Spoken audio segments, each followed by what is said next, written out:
Good morning students, welcome to SRS IAS and law academy. आज हमारा ADA that is assistant district attorney, उसका आज हम batch शुरू करने जा रहे हैं। और आज जो होगी हमारी क्लास, जो आज की जो फर्स्ट क्लास होगी, उसमें हम पंजाब जीके और पंजाब हिस्ट्री कवर करेंगे। तो चलिए अपनी क्लास हम शुरू करते हैं। तो सबसे पहले ना पंजाब जीके के बारे में कुछ मैं आपको फैक्ट्स लिखवाऊंगा, आप उनको as it is note down कर लेना। और नोट्स बनाने से पहले ना मैं आपको नोट्स बता देता हूँ कि नोट्स आपको बनाने कैसे हैं। आपने ना जहाँ पे भी आप नोट बना रहे हो, मान लो ये आपका पेज है,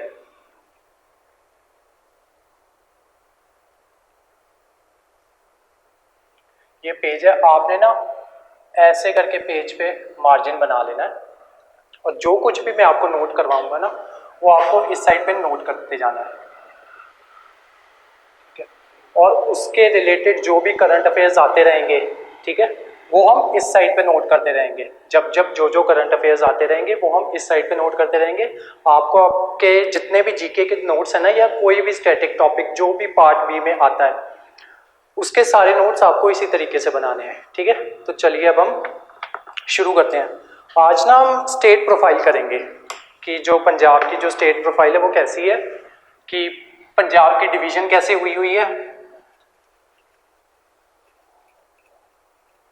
ठीक है।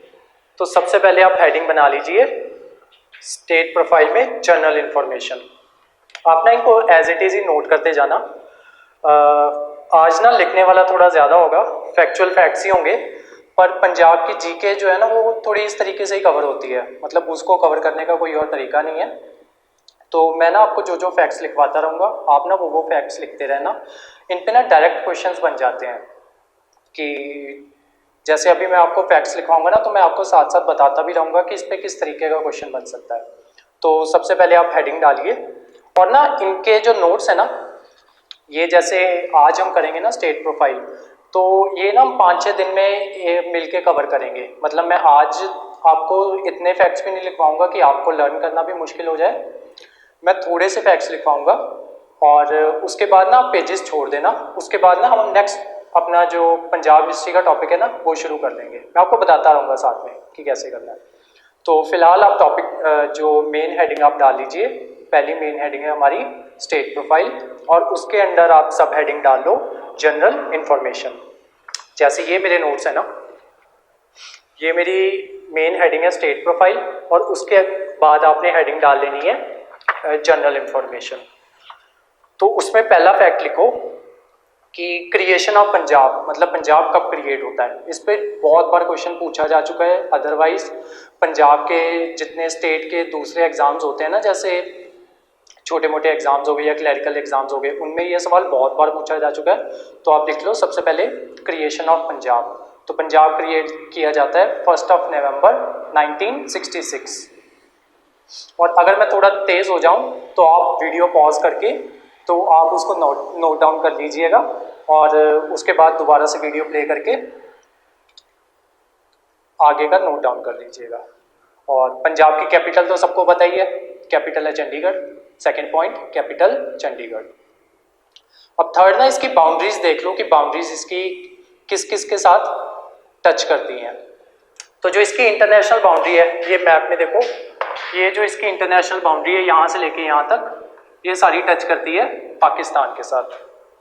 तो लिख लो इंटरनेशनल बाउंड्री विद पाकिस्तान। और जो इसकी नेशनल बाउंड्री है वो टच करती है यहाँ पे पठानकोट के ऊपर आ जाता है जम्मू एंड कश्मीर, और साथ में हिमाचल प्रदेश, नीचे बठिंडा मानसा संगरूर पटियाला वाली साइड पे हरियाणा के साथ टच करती है, और दूसरी फाजिलका और मुक्तसर के साथ टच करती है राजस्थान के साथ। तो अब लिख लो national boundaries Jammu and Kashmir, Himachal Pradesh, Haryana and Rajasthan. Fourth point लिखो स्टेट एनिमल ब्लैक बक। मैं लिख देता हूं साथ में।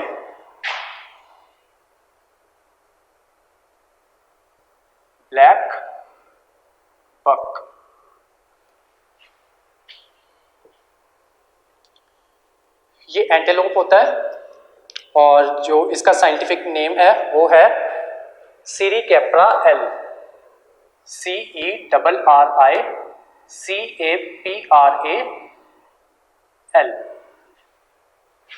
ये हमारा स्टेट एनिमल है। नेक्स्ट पॉइंट लिखो, स्टेट बर्ड। स्टेट बर्ड है गोश हॉक, GOSHAWK।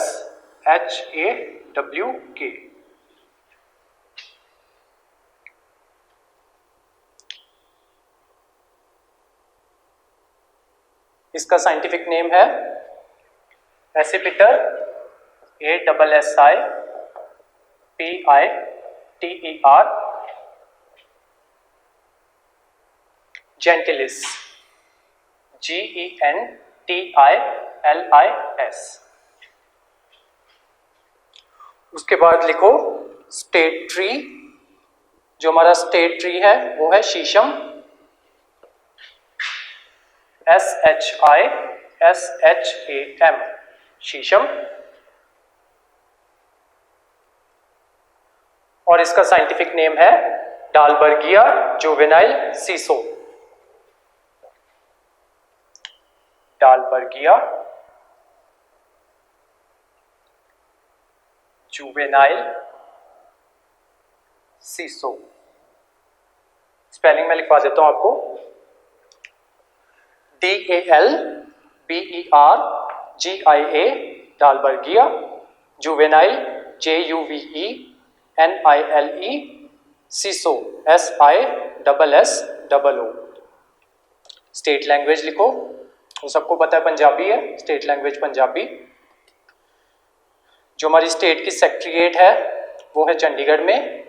नेक्स्ट पॉइंट लिखो, सेक्रेटरीट इन चंडीगढ़।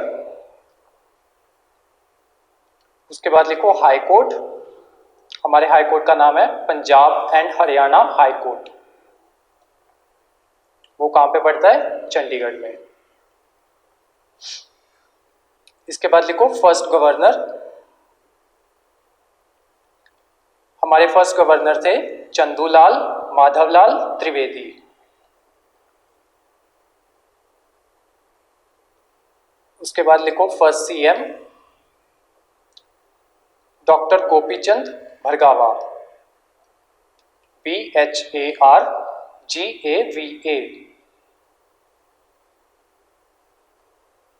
नेक्स्ट पॉइंट लिखो first chief justice of high court, वो थे जस्टिस रामलाल। उसके बाद लिखो फर्स्ट स्पीकर ऑफ विधानसभा, वो थे कपूर सिंह।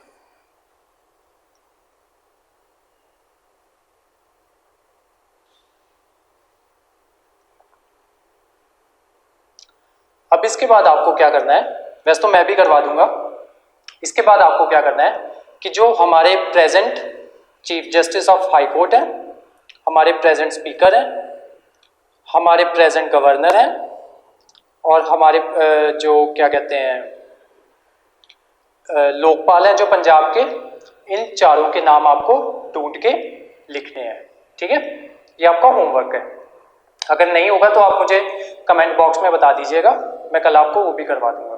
ठीक है, चलो अब लिखो, ये तो हमारी हेडिंग थी, सब हेडिंग थी जनरल इंफॉर्मेशन। उसके अलावा एक चीज रह गई है, हमारा state aquatic animal. State aquatic animal वो है इंडस रिवर डॉल्फिन,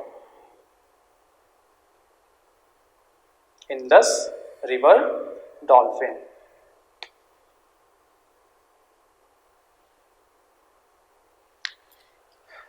इसका साइंटिफिक नेम है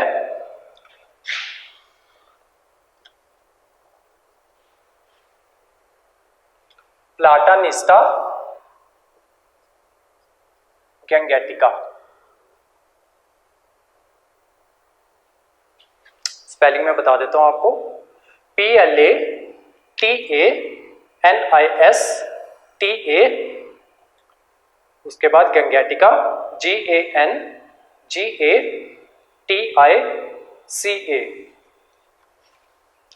ये तो आपकी पहली सब हेडिंग थी जनरल इंफॉर्मेशन की। अब नेक्स्ट सब हेडिंग बनाओ ज्योग्राफिकल स्ट्रक्चर की।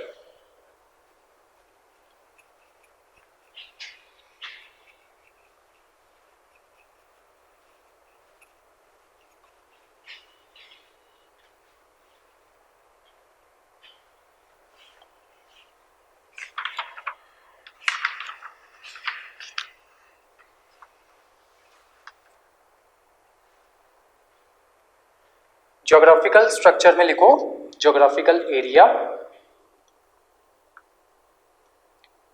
तो हमारा जो पंजाब का टोटल एरिया है वो है 50,362 किलोमीटर पर स्क्वायर, किलोमीटर स्क्वायर। ये आपसे पेपर में कभी नहीं पूछा जाएगा।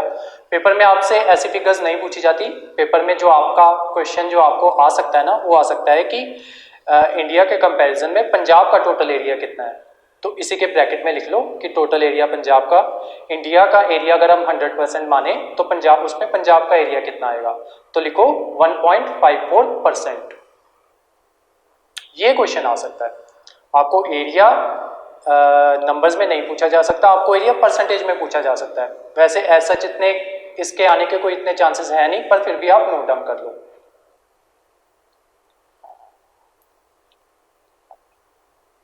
अभी हमने नोट डाउन किया ना कि 50,362 किलोमीटर स्क्वायर ये टोटल एरिया है। उसके आगे नीचे सब हेडिंग बनाओ इसी की, उसमें इस टोटल में से रूरल एरिया कितना है वो लिखो 48,265 किलोमीटर स्क्वायर। तो इसको ब्रैकेट में लिख लो 96%। मतलब पंजाब का जो 96% एरिया है ना वो है रूरल एरिया। अब लिखो अर्बन एरिया, वो लिखो 2097 किलोमीटर स्क्वायर,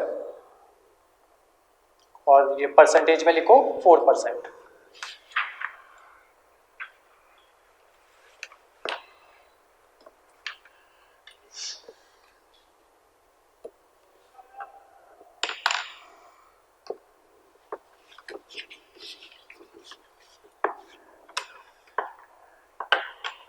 अब देखो यहां पे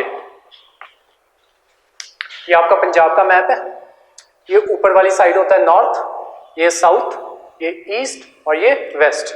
ठीक है, तो जो नॉर्थ से लेके साउथ तक का डिस्टेंस है ना, यहां से इसकी पीक यहां पे पठानकोट में, यहां से लेके साउथ में मानसा तक का एरिया है 340 किलोमीटर। ये लिख लो नॉर्थ टू साउथ 340 किलोमीटर और east to west 300 kilometre. North to south 340, east to west 300। एक ये क्वेश्चन भी बहुत पूछा जाता है कि पंजाब का लैटिट्यूड और लॉन्गिट्यूड वो कितना कितना है। तो लिखो यहां पे है लैटिट्यूड, ये जो ये वाली लाइंस होती हैं उनको लैटिट्यूड्स कहा जाता है जो ऊपर से नीचे आती हैं, और जो ये वाली लाइंस होती हैं उनको लॉन्गिट्यूड कहा जाता है। तो लिखो लैटिट्यूड है 29 डिग्री एंड 30 मिनट्स नॉर्थ। मैं लिख देता हूं यहां पे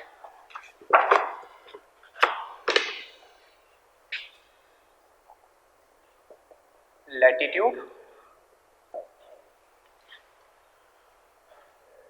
29 डिग्री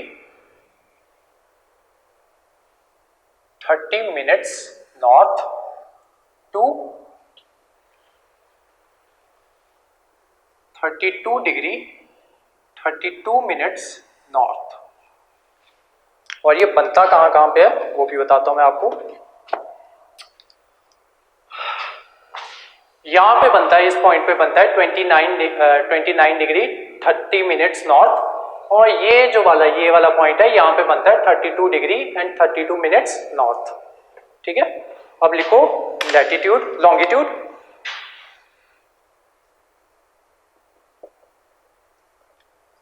लॉन्गिट्यूड है हमारा 73 degree and 55 minutes east to 76 degree 50 minutes east.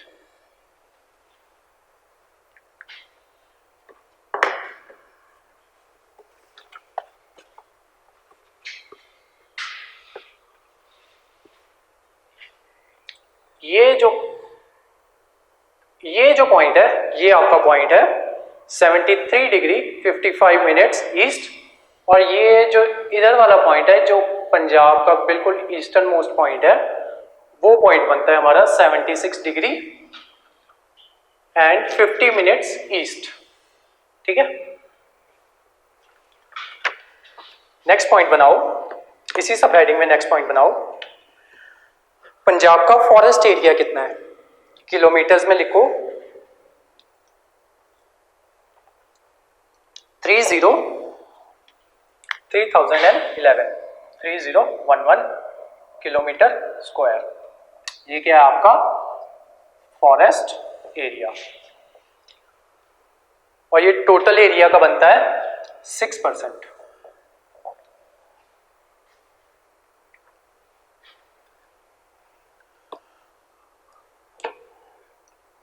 इसी में नेक्स्ट पॉइंट बनाओ कि हमारा एवरेज रेनफॉल कितना होता है।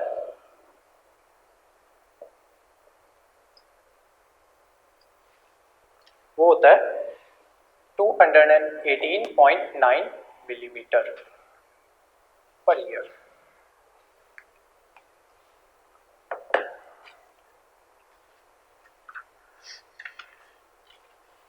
ये हमारे आज के टॉपिक की सेकंड सब हेडिंग थी, जिसमें था ज्योग्राफिकल स्ट्रक्चर।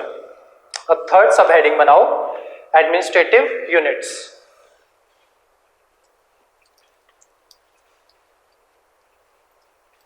इनसे ना डायरेक्ट ही क्वेश्चन पूछ लेते हैं, मैं इसलिए करवा रहा हूं आपको। पंजाब जीके के अंदर डायरेक्ट क्वेश्चंस आ जाते हैं इनमें से, आपको इनको याद करना है। 4 ऑप्शंस दिए होंगे, जो इनमें से कोई एक उसमें ऑप्शन दिया होगा, आपको बस राइट ऑप्शन को टिक करना है।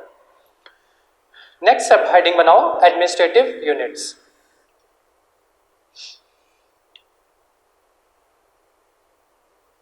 मैं स्पेलिंग बता देता हूं, ADMINISTRATIVE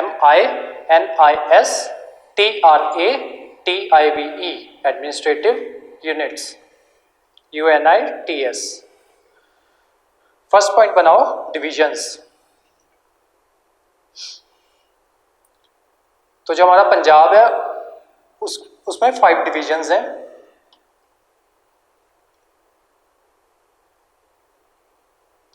सबसे पहले लिखो फरीदकोट, सेकंड लिखो फिरोजपुर, थर्ड लिखो जलंधर, फोर्थ लिखो पटियाला, फिफ्थ लिखो रोपड़।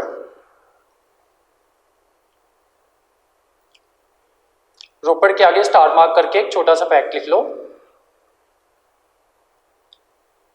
जो रोपड़ है वो न्यूली क्रिएटेड है, मतलब बाकी 5 में ये सबसे न्यू है, और ये क्रिएट हुई थी 31 दिसंबर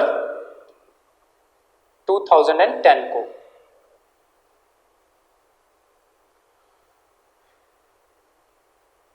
नेक्स्ट पॉइंट लिखो डिस्ट्रिक्ट्स। तो पंजाब में अब 23 डिस्ट्रिक्ट्स हैं।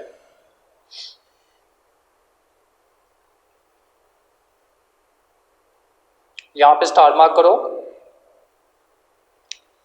लिखो मरेल Kotla,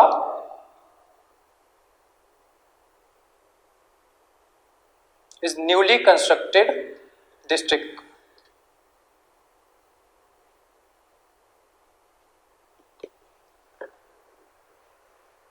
carved out of CARVED,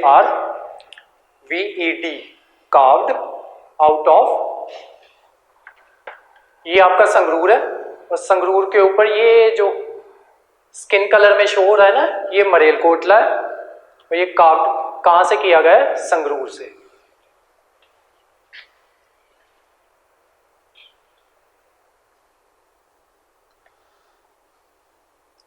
next point लिखो,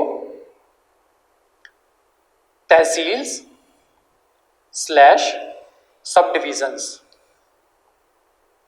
तो पंजाब में 93 तहसील्स हैं।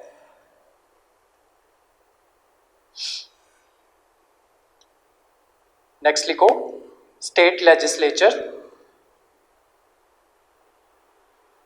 इसमें लिखो यूनिकैमरल।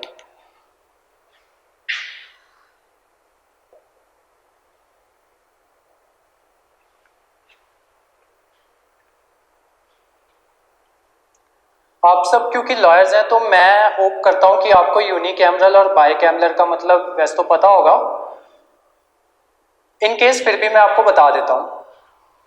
दो तरह की डिविजन्स होती हैं, एक यूनिकैमरल होती है, दूसरी बाइकैमरल होती है।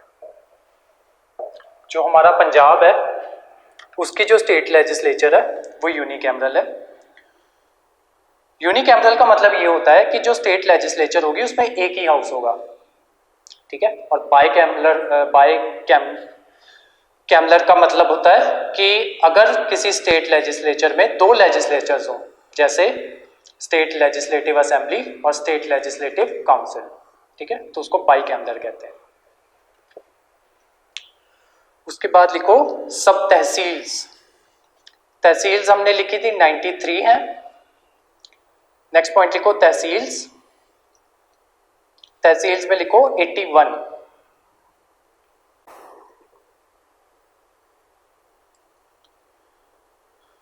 उसके बाद लिखो म्युनिसिपल कॉरपोरेशन। नेक्स्ट पॉइंट, कितनी है पंजाब में म्युनिसिपल कॉरपोरेशंस? लिखो 1313।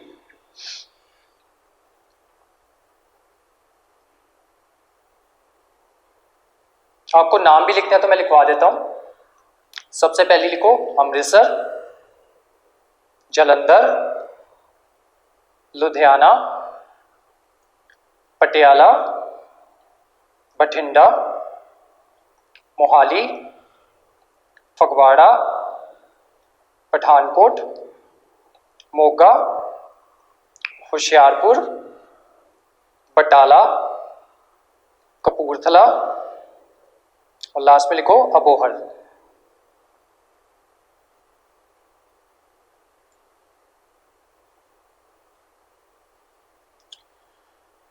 इसमें जो लास्ट 3 है ना, बटाला, कपूरथला और अबोहर, ये न्यू कंस्ट्रक्टेड है।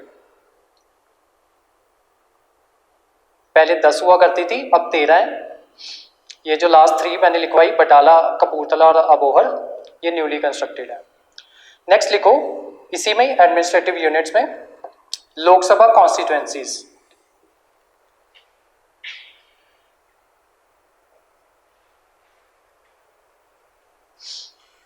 लोकसभा कॉन्स्टिट्यूएंसीज, CONSTITUENCIES कॉन्स्टिट्यूएंसीज, ये है 13।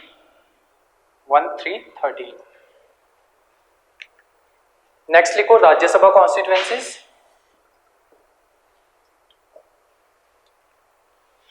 ये है 7। नेक्स्ट लिखो विधानसभा कॉन्स्टिट्यूएंसीज, जिसको स्टेट लेजिस्लेटिव कॉन्स्टिट्यूएंसीज भी कहते हैं। वो कितनी है? 117।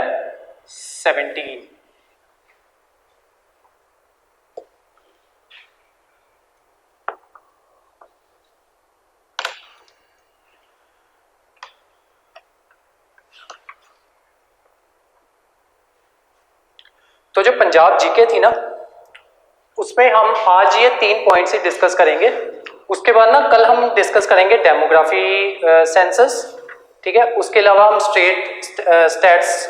डिस्ट्रिक्ट स्टैट्स को डिस्कस करेंगे कल। और उसके अलावा मैं देख लूँगा कुछ ना कुछ और, जैसे बहुत से इसमें डिस्कस करने वाली और भी चीज़ें हैं। जैसे पंजाब में कौन सी डिस्ट्रिक्ट में कौन सी इंडस्ट्री है। जैसे हीरो साइकिल की कंस्ट्रक्शन होती है हमारे यहाँ पे, मैन्युफैक्चरिंग होती है, तो उनकी जो इंडस्ट्री वो कहाँ पे है, इन पे सवाल आ जाते हैं।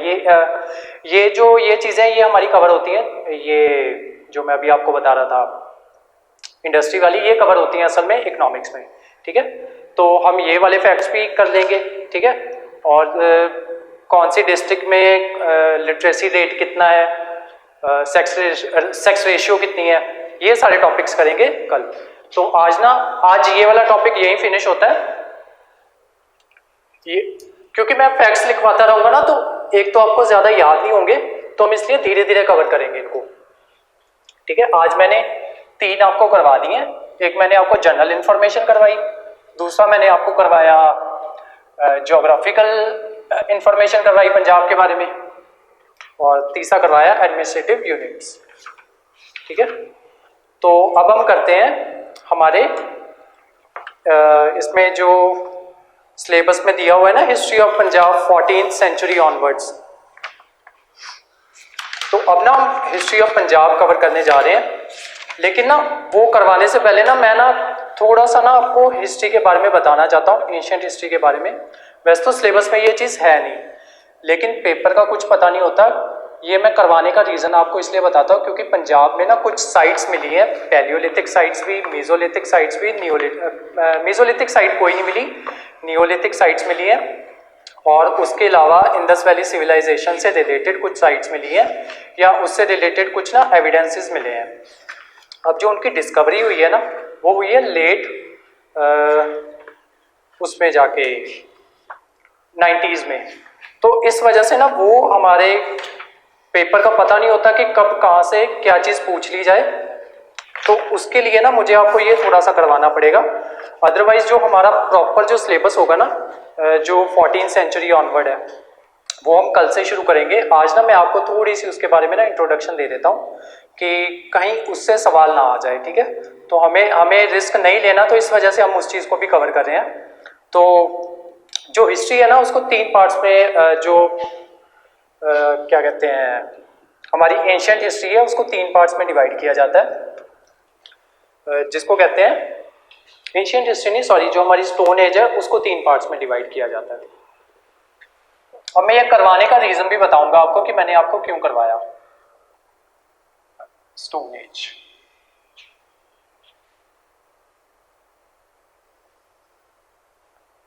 सबसे पहले आती है पैलियोलिथिक।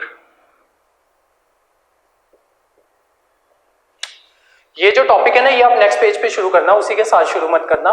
जो हमने पिछले 3 टॉपिक्स किए ना, उनके नोट्स आप अलग रखो, और जो मैं कल करवाता रहूँगा ना, ये जो स्टैटिक पार्ट में करवाता रहूँगा, ये जीके वाला जिसमें सिर्फ फैक्ट्स हैं, इनको आप अलग रखना, इनको आप डेली रिवाइज करते जाना, और जब पेपर आएगा तब उससे पहले आप इसको एक बार फिर से पढ़ के जाना, ठीक है। जो पंजाब के जितने भी स्टैटिक पार्ट के जो क्वेश्चन कवर होंगे ना, वो वहीं से आएंगे, जो मैं आपको स्टार्टिंग में अभी जो मैं शुरू में आपको करवा के गया 3 चीज़ें, ठीक है, वहीं से ज़्यादातर क्वेश्चंस वहीं से बनेंगे। उसके अलावा जो हमारे सिख गुरुज हैं ना, उनकी टीचिंग्स, उनके बर्थ प्लेसेस, वो हम कल से शुरू करेंगे, वहाँ से भी क्वेश्चंस आते हैं, ठीक है। तो जो पंजाब का स्टैटिक पार्ट होगा वो वहीं से आएगा, जो मैं शुरू में करवा के जाऊँगा आपको टॉपिक्स, ठीक है। तो अभी हम हिस्ट्री शुरू करते हैं, इसको अलग पेजेस पे बनाना, ठीक है। सबसे पहले आएगी पैलियोलिथिक एज, दूसरी है मीजोलिथिक, MES, मीजोलिथिक, थर्ड है नियोलिथिक।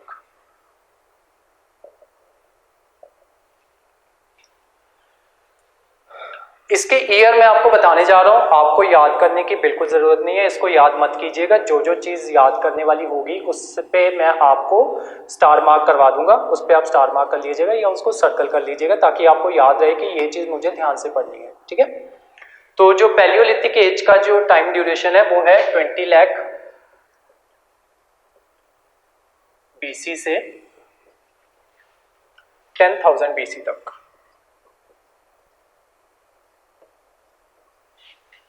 मीजोलिथिक का टाइम है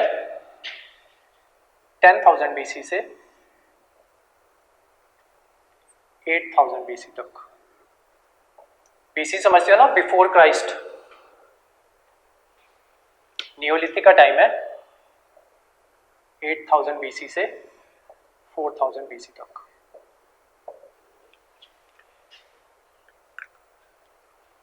इसमें होता कुछ नहीं था, आपने अपनी BA में पढ़ा होगा वैसे तो इसके बारे में। इसमें होता यही था कि जो ह्यूमंस थे वो शिकार जनरली जैसे हम आज रहते हैं वो पहले वैसे नहीं रहते थे, वो शिकार करके अपना गुजारा करते थे। और जो पैलियोलिथिक एज है वहाँ पे इन तीनों में फ़र्क यही है कि जो ये पैलियोलिथिक एज है यहाँ पे जो स्टोन टूल्स यूज़ हुआ करते थे उनका साइज़ बहुत बड़ा होता था। धीरे धीरे हम डेवलप होते हैं, हमने स्टोन टूल्स का साइज़ छोटा कर लेते हैं और यहाँ पे मेसोलिथिक टाइम में हम डोमेस्टिकेशन ऑफ एनिमल्स शुरू कर लेते हैं और नियोलिथिक एज में आते आते हम सेटलमेंट्स करना शुरू कर देते हैं। मतलब हमें क्या कहते हैं फार्मिंग वगैरह करनी आ जाती है, तो हम फार्मिंग टूल्स वगैरह डेवलप कर लेते हैं और हम क्या कहते हैं यहाँ पे राइस और वीट ऐसे सीरियल्स की हम जो खेती करना वो शुरू कर देते हैं और एक सेटल्ड लाइफ जीना स्टार्ट कर देते हैं। तो इन तीनों में यही है। अब मैं आपको करवाने का रीज़न बताता हूँ कि मैंने ये आपको करवाया क्यों। पंजाब में ना कुछ साइट्स हैं जो मिली हैं इन एज की, मतलब पैलियोलिथिक टाइम की पंजाब में कुछ साइट्स मिली हैं। आपको पता है ना पंजाब पहले पूरा पंजाब बहुत बड़ा होता था जिसमें पाकिस्तान भी इंक्लूडेड होता था, हरियाणा इंक्लूडेड होता था और हिमाचल भी पंजाब का पार्ट हुआ करता था किसी टाइम पे, ठीक है। उसके अलावा राजस्थान के कुछ पार्ट्स हमारे थे, ठीक है, और हरियाणा तो सारा ही हमारा था, ठीक है। तो जब मैं स्टोन एज में पंजाब की बात करूं तो आपको ये मान के चलना है कि उसमें पाकिस्तान भी इंक्लूडेड है, ठीक है। तो लिखो पैलियोलिथिक में पंजाब की जो साइट्स मिली हैं उनका नाम लिखो पैलियोलिथिक एज में। ये चार्ट इतना सा बना लेना, ठीक है। ये चीजें आपको याद रखने की नहीं जरूरत, ठीक है। अगर मान लो अगर इसमें से क्वेश्चन आ गया, वैसे तो इतने ऐसे चांसेस है नहीं, लेकिन हम रिस्क नहीं लेंगे, हम ये करके जाएंगे, ठीक है। तो लिखो सबसे पहले होशियारपुर, सेकंड लिखो दौलतपुर, थर्ड लिखो डोलबाहा, DHOLBAHA डोलबाहा, फोर्थ लिखो ढेर माजरा, DHERMAJRA, नेक्स्ट लिखो ढांग, DHANG, नेक्स्ट लिखो ढाड़ी, DADHI, नेक्स्ट लिखो मिरहान वाला, MERHANWALA, नेक्स्ट लिखो नालागढ़, NALAGARH, नेक्स्ट लिखो पिरथन, PIRTHAN, नेक्स्ट लिखो खोखरा का छोआ, स्पेलिंग लिखो KHOKRA, आगे लिखो KA, आगे लिखो चोआ CHOA, नेक्स्ट लिखो बुद्ध BUDH, नेक्स्ट लिखो रामपुरा RAMPURA, ये बठिंडा वाली साइड पड़ता है। नेक्स्ट लिखो सिरसा SIRSA।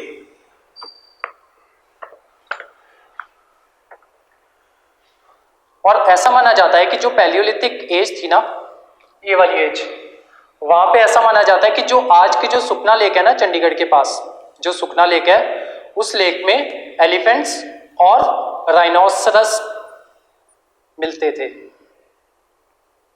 ठीक है। ये फैक्ट ऐसे ही याद रख लेना, इस पे कोई सवाल नहीं बनेगा, ये मैंने बस ऐसी फैक्ट बनाया।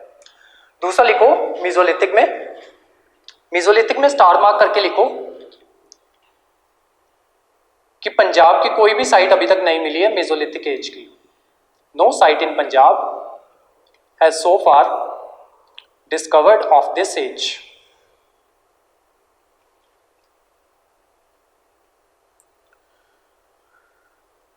नेक्स्ट लिखो नियोलिथिक एज 8000 टू 4000 BC वाली, उसमें जो पंजाब की जो साइट्स मिली है वो लिखो रोर ROR एंड दिब्बर DIBBAR, ये ब्यास के पास वाला एरिया है, ठीक है, वहां पे नियोलिथिक साइट्स मिली है। अब ये जो सारी थी ना, ये थी स्टोन एज, ठीक है। स्टोन एज के बाद एक और एज आती है जिसको कहते हैं मेटल एज, ठीक है। जैसे आपने स्टोन एज का ये चार्ट बनाया ना, वैसे ही मेटल एज का भी चार्ट बना लेना, ठीक है। मेटल एज का चार्ट ऐसे बनता है, मैं बना देता हूं अभी।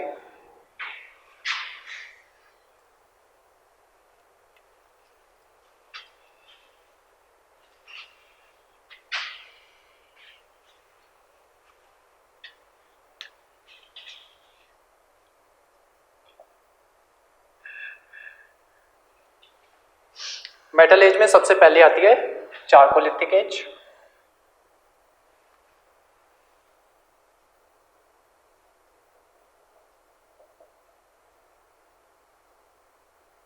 सेकेंड आती है ब्रॉन्ज एज,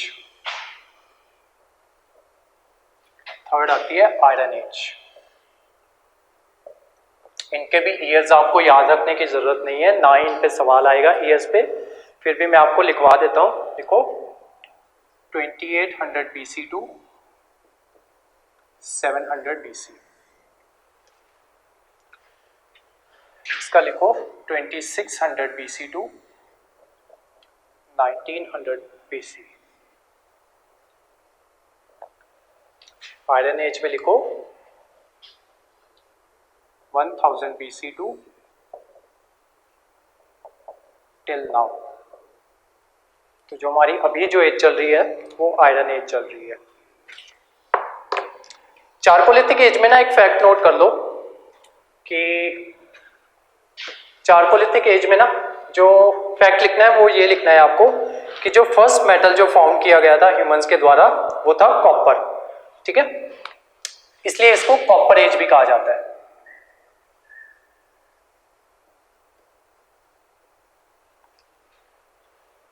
दो फैक्ट्स लिख लेना, एक लिख लेना कॉपर एज और एक लिख लेना first metal found by human ever is copper. Second लिखो ब्रॉन्ज एज में लिखो, ब्रॉन्ज एज कहते हैं, ब्रॉन्ज किससे मिलके बना होता है? कॉपर प्लस टिन से, ठीक है, इसको कहते हैं ब्रॉन्ज। और आयरन एज में क्या मिलता है हमें? आयरन, ये उसका सिंबल होता है, कॉपर का सी होता है।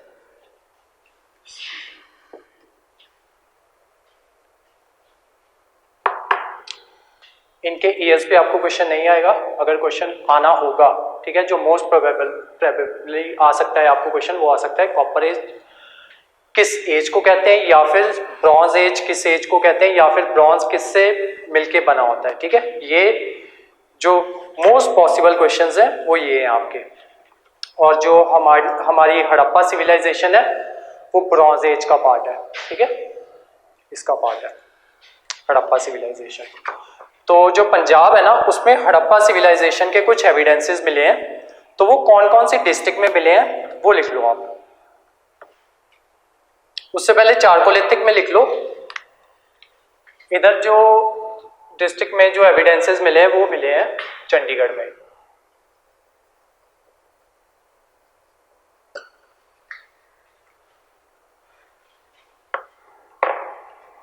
मतलब चंडीगढ़ वाले एरिया में जो चारकोलिथिक एज के जो लोग थे वो चंडीगढ़ वाले एरिया में रहा करते थे। और ये हमें पता कैसे चला है? क्योंकि उस टाइम के कुछ आर्टिफैक्ट्स जो है ना वो चंडीगढ़ में मिले होंगे, तो इस चीज से हमें इस बात का पता चलता है कि चंडीगढ़ में चारकोलिथिक एज के लोग किसी जमाने में रहा करते होंगे, ठीक है। अब आ जाओ ब्रॉन्ज एज पे। ब्रॉन्ज एज में लिखो पंजाब में कहाँ पे मिली है, उसमें लिखो, सबसे पहले लिखो रूपनगर। रूपनगर में आगे सब पॉइंट बना लो, ये कहां पे है? Bank of Sutlej.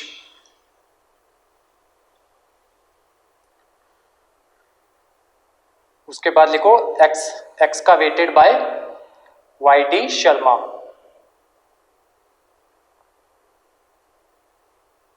वाई.डी. शर्मा पे स्टार मार्क कर लो या सर्कल मार्क कर लो, ठीक है, ये इंपॉर्टेंट है, ये पूछा जा सकता है एग्जाम में। कौन से ईयर में डिस्कवर हुआ ये नहीं पूछा जाएगा, अगर आपको लिखना है तो लिख लो, ईयर लिखो 1952। रूपनगर में मैं वैसे बता देता हूँ आपको कि क्या क्या मिला था, आपके लिए लिखना इंपॉर्टेंट नहीं है, आप चाहिए तो ना भी लिखें इसको, ना ही ये पेपर में पूछा जाएगा। तो यहाँ पे मिला था अर्दनवेयर, अर्दनवेयर मतलब जो मिट्टी के बर्तन होते हैं ना उनको कहा जाता है, वो मिले थे। सील्स मिली थी, बीड्स मिले थे, बैंगल्स मिली थी। कहाँ पे मिलती हैं ये सारी चीजें? सीमेंट्री के पास, ठीक है। ये फर्स्ट हो गया रूपनगर। सेकंड लिखो कोट निहांग खान, सॉरी कोटला निहांग खान, ये भी ब्रैकेट में लिख लो, डिस्ट्रिक्ट रूपनगर के पास में ही पड़ता है।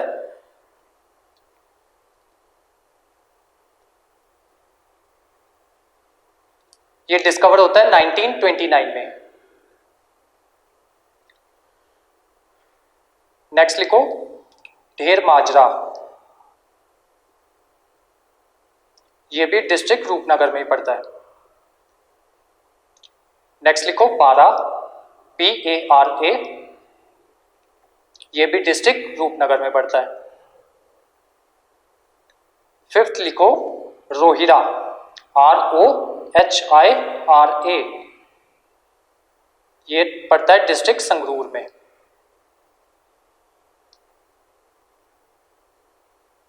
यहां पे मिला था सिएटाइट टेराकोटा, टेराकोटा मिट्टी की जो मूर्तियां होती है ना उनको कहा जाता है। उसके बाद बैंगल, चूड़ियां।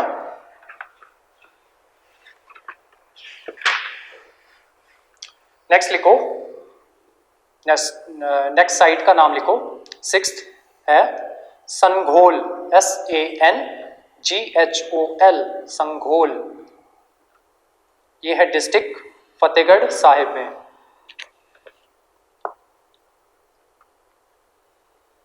यहां पे कॉपर के ऑब्जेक्ट्स मिले थे, लिख लो कॉपर ऑब्जेक्ट्स। और लास्ट साइट लिखो सेवेंथ सुनेत, ये डिस्ट्रिक्ट लुधियाना में मिली थी।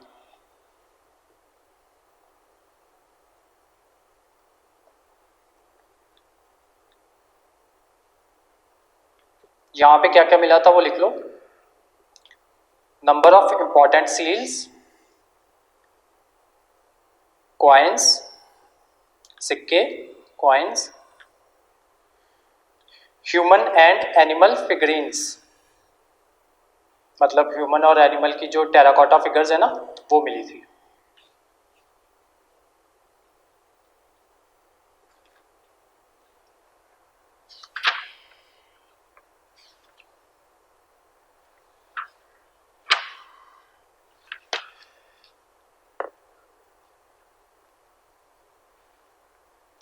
इसके बाद कल से ना हमारा रियल टॉपिक शुरू होगा। ये मैंने आज आपको सिर्फ इसलिए करवा दिया कि मान लो अगर पेपर में आ जाए, क्योंकि इन सब साइट्स के जब मैंने आपको ईयर्स लिखवाए हैं ना बीच में कुछ कुछ के, जिनके ईयर्स यहाँ पे मेंशन थे, ये क्योंकि ये डिस्कवर होती हैं हमारे 14th सेंचुरी के बाद, मोस्टली 1990s में, 1950s में डिस्कवर होती हैं ये, जब इंडिया आज़ाद हो जाता है। कुछ उससे पहले हो जाती हैं, कुछ उसके बाद होती हैं, ठीक है। तो हमारे सिलेबस में ये चीज़ मेंशन्ड है कि हमें 14th सेंचुरी के बाद वाला सारा करना है पंजाब की हिस्ट्री, ठीक है। हमारे सिलेबस में देखो स्पेशली मेंशन्ड है history of Punjab 14th century onwards, ठीक है। तो ये क्योंकि डिस्कवर बाद में होती हैं, इस वजह से मैंने आपको ये करवा दी है, और इसके लिए इनकी भूमिका बनाना जरूरी था, इसलिए मैंने आपको ये करवा दिया, ठीक है। इसमें से जो जो मैं आपको कहता जा रहा हूँ कि ये आपके लिए इंपॉर्टेंट नहीं है, तो उसको आपको बिल्कुल भी याद करने की जरूरत नहीं है, उसको आप बिल्कुल भी याद मत कीजिएगा, ठीक है। उसके अलावा जिन जिन पे मैंने स्टार मार्क करवाया वो बहुत अच्छे से पढ़ के जाना। और जो कल है ना, कल हमारा असली टॉपिक शुरू होगा। कल हम एक तो मिडिवल हिस्ट्री शुरू कर देंगे जिसमें मोहम्मद गौरी इंडिया में आएगा, ठीक है। वहाँ से स्लेव डायनेस्टी की शुरुआत होगी, फिर फिरोज शाह तुगलक आए, क्या कहते हैं, स्लेव डायनेस्टी में इल्तुतमिश आएगा, वो उसकी कंस्ट्रक्शन करवाएगा, कुतुब मीनार की, ठीक है। और उसकी जो लास्ट की स्टोरीज हैं वो उसकी कंस्ट्रक्शन करवाई जाएगी फिरोज शाह तुगलक के द्वारा। और उसके अलावा फिरोज शाह तुगलक ने पंजाब में भी कुछ कुछ काम करवाए थे, इसलिए फिरोज शाह तुगलक हमारे लिए इंपॉर्टेंट है और इसलिए कल हम उसको अच्छे से करेंगे, ठीक है। तो तो उसके बाद, इन सब के बाद मुगल्स आएंगे इंडिया में, और उसके बाद कल हम ये सारा फिनिश कर देंगे कि कैसे दिल्ली सल्तनत में पहले सुल्तान आते हैं, फिर मुगल्स आते हैं, और उसके बाद कल ही हम जो हमारे 10 गुरुज हैं और सिखिज्म है, कल ही हम शुरू कर देंगे। ठीक है, तो आज की क्लास इतनी ही थी। और इसकी जो इससे रिलेटेड अगर कुछ नोट्स होंगे तो मैं आपको टेलीग्राम चैनल पे सेंड कर दूंगा। वैसे तो कोई नोट्स है नहीं इससे रिलेटेड, फिर भी अगर आपकी कोई क्वेरी हो तो आपको स्क्रीन पे इसकी डिस्क्रिप्शन में, वीडियो की डिस्क्रिप्शन में हम नंबर मेंशन कर देंगे, आप वहाँ पे कॉल कर सकते हो, और कोई भी डाउट हो तो वो पूछ सकते हो। उसके अलावा आप व्हाट्सएप कर सकते हो, और जो इसके जो नोट्स वगैरह होंगे, जो आगे की फर्दर क्लासेस के जो नोट्स होंगे, वो आपको टेलीग्राम चैनल पे भेज दिए जाएंगे। और ऐसी और वीडियोस के लिए आप हमारा यूट्यूब चैनल है उसको सब्सक्राइब कर सकते हैं। तो आज की क्लास इतनी थी। Thank you so much.